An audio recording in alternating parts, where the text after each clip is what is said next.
Welcome friends, today we'll discuss about cardiac arrhythmias. A cardiac arrhythmia is defined as a disturbance of the electrical rhythm of the heart. Cardiac arrhythmias are often a main manifestation of structural heart disease but may also occur because of abnormal conduction or depolarization in an otherwise healthy heart. There are many types of cardiac arrhythmia as discussed later in this section. By convention, however, a heart rate of more than 100 per minute is called a tachycardia and a heart rate of less than 60 per minute is called bradycardia. Now the pathogenesis. Cardiac arrhythmias usually occur as the result of pathology affecting the conduction system of the heart. The cardiac cycle is normally initiated by an electrical discharge from the SA node. The atria and ventricles then activate sequentially as electrical depolarization passes through specialized conducting tissues. The sinus node acts as a pacemaker and its intrinsic rate is regulated by the autonomic nervous system. Vagal activity decreases the heart rate and sympathetic activity increases heart rate through cardiac sympathetic nerves and circulating catecholamines. There are three main mechanisms of tachycardia, that is increased automaticity. The tachycardia is produced by spontaneous depolarization of an ectopic focus in the atria, atrioventricular junction or ventricles, often in response to catecholamines. Single depolarizations lead to atrial, junctional or ventricular premature ectopic beats. Repeated depolarization leads to atrial, junctional or ventricular tachycardia.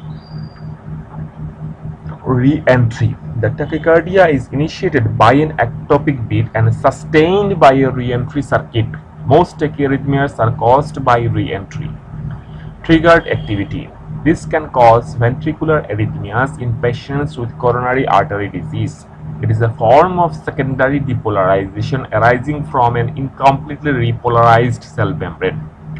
Arrhythmias may be supraventricular, that is sinus, atrial or junctional, or ventricular in origin. Supraventricular rhythms usually produce narrow QRS complexes.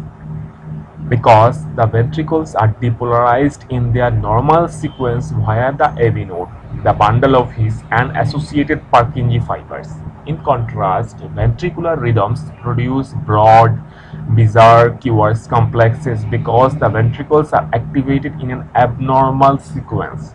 Occasionally, supraventricular tachycardia can mimic ventricular tachycardia and can present as a broad complex tachycardia due to coexisting bundle branch block or the presence of an additional atrioventricular connection, that is accessory pathway.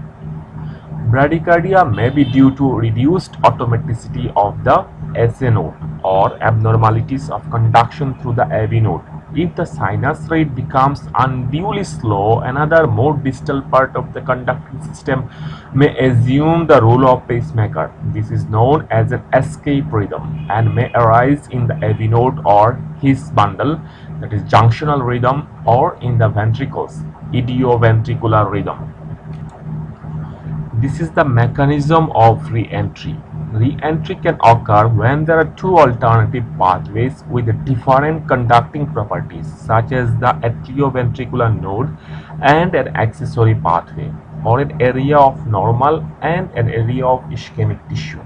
Here, pathway A conducts slowly and recovers quickly, while pathway B conducts rapidly and recovers slowly. In sinus rhythm, each impulse passes down both pathways before entering a common distal pathway.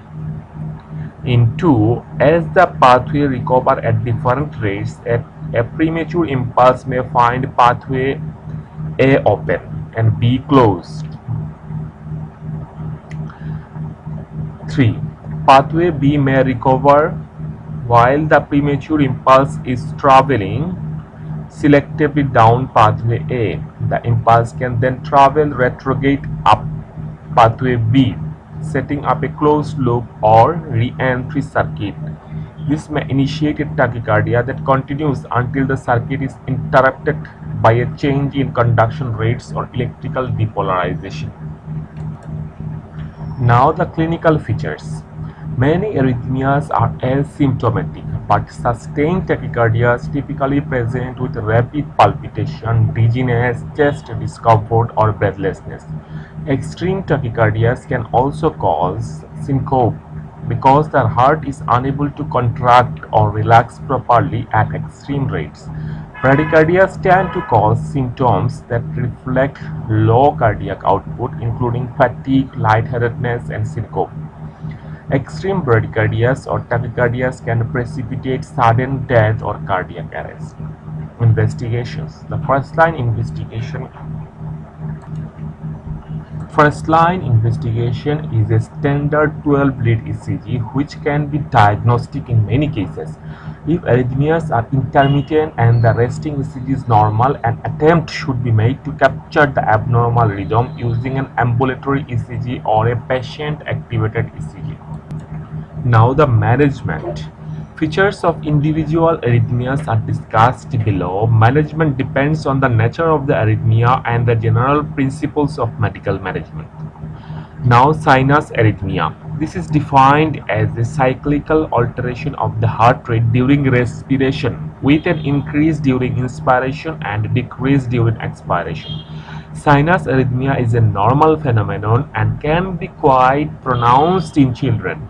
Absence of this normal variation in heart rate with breathing or with changes in posture may be a feature of diabetic neuropathy. Autonomic involvement in patients with diseases of peripheral nerves or increased sympathetic drive. Sinus arrhythmia does not require treatment. Now, sinus bradycardia. This may occur in healthy people at rest and is a common finding in athletes. Some pathological causes are listed in box 16-19. If sinus bradycardia is asymptomatic, then no treatment is required. Symptomatic sinus bradycardia may occur acutely during an MI and can be treated with intravenous atropine 0.6 to 1.2 mg. Patients with recurrent or persistent symptomatic sinus bradycardia should be considered for pacemaker implantation. Now, sinus tachycardia. Sinus tachycardia is usually due to an increase in sympathetic activity associated with exercise, emotion, and pregnancy.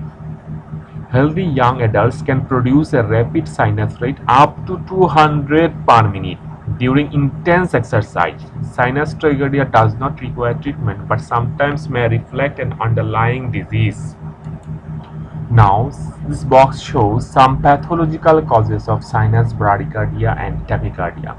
Causes of sinus bradycardia are myocardial infarction, sinus node disease or sick sinus syndrome, hypothermia, hypothyroidism, cholestatic jaundice, raised intracranial pressure, drugs such as beta blockers, digoxin, verapamil.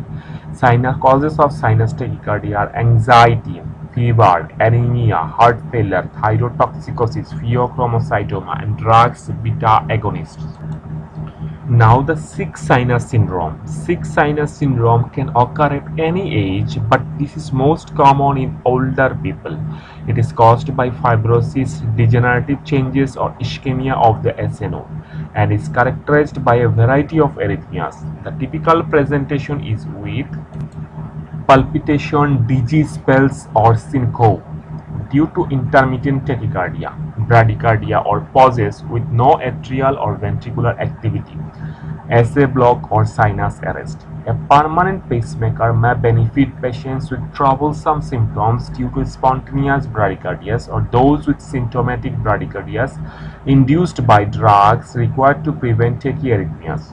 Atrial pacing may prevent episodes of atrial fibrillation. Pacing improves symptoms but not prognosis and is not indicated in patients who are asymptomatic.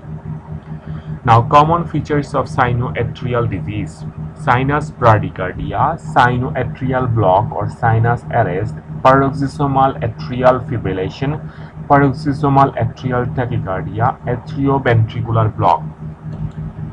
Now we will discuss about atrial ectopic beats. Atrial ectopic beats usually cause no symptoms but can give the sensation of a missed beat or an abnormally strong beat. The ECG shows a premature but otherwise normal QRS complex. If visible, the preceding P wave has a different morphology because the atria activate from an abnormal site. In most cases, these are of no consequence, although very frequent atrial ectopic beats may herald the onset of atrial fibrillation. Treatment is rarely necessary, but beta blockers can be used if symptoms are intrusive.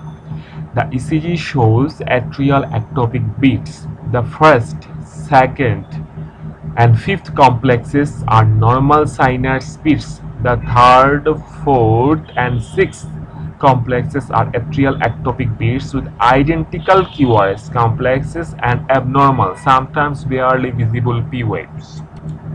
Now the atrial tachycardia. Atrial tachycardia may be a manifestation of increased atrial automaticity, sinoatrial disease or digoxin toxicity. It produces a narrow complex tachycardia with abnormal P-wave morphology. There is abnormal P-wave morphology, sometimes associated with AB block. If the atrial rate is rapid, it may respond to beta blockers which reduce automaticity or class 1 or 3 antiarrhythmic drugs. The ventricular response in rapid atrial tachycardias may be controlled by AB node blocking drugs. Catheter ablation can be used to target the ectopic site and should be offered as an alternative to antiarrhythmic drugs in patients with recurrent atrial tachycardia. This is a sinoatrial disease or sick sinus syndrome, a continuous rhythm stream from a 24-hour ECG tape recording illustrating periods of sinus rhythm, atrial ectopics, junctional beats, sinus bradycardia, sinus arrest, and paroxysmal atrial fibrillation. In first ECG, we can see there is sinus beat, there is atrial ectopic beat, and there is junctional beat. And second ECG, we have seen the sinus bradycardia. And the third ECG, we have seen a sinus arrest. And the fourth ECG, we are seeing atrial fibrillation. There is irregular RR interval. Thank you, friends.